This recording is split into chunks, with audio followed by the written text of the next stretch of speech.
صحیح بخاری حدیث نمبر 745۔ نافع بن عمر نے خبر دی،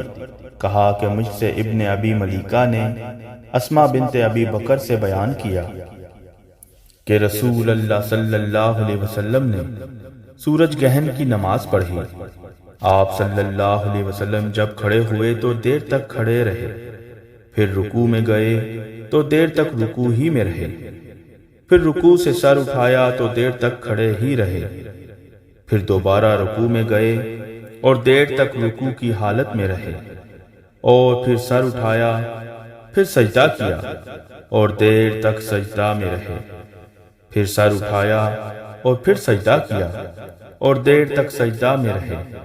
پھر کھڑے ہوئے اور دیر تک کھڑے ہی رہے، پھر رکوع کیا اور دیر تک رکوع ہی میں رہے، پھر آپ صلی اللہ علیہ وسلم نے سر اٹھایا اور دیر تک کھڑے رہے، پھر دوبارہ رکوع کیا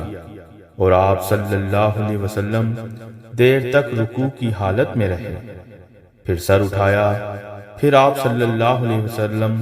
سجدہ میں چلے گئے اور دیر تک سجدہ ہی میں رہے، پھر سر اٹھایا، پھر سجدہ میں چلے گئے اور دیر تک سجدہ میں رہے۔ جب نماز سے فارغ ہوئے تو فرمایا کہ جنت مجھ سے اتنی نزدیک ہو گئی تھی کہ اگر میں چاہتا تو اس کے خوشوں میں کوئی خوشہ تم کو توڑ کر لا دیتا، اور مجھ سے دوزخ بھی اتنی قریب ہو گئی تھی کہ میں بول پڑا کہ میرے مالک، میں تو اس میں سے نہیں ہوں۔ میں نے وہاں ایک عورت کو دیکھا۔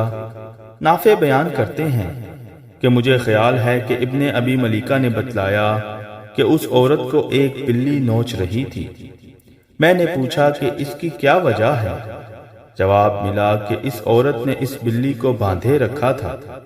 تاکہ بھوک کی وجہ سے وہ مر گئی، نہ تو اس نے اسے کھانا دیا اور نہ چھوڑا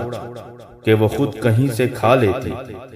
نافع نے بیان کیا کہ میرا خیال ہے کہ ابن ابی ملیکہ نے یوں کہا کہ نہ چھوڑا کہ وہ زمین کے کیڑے وغیرہ کھا لیتے۔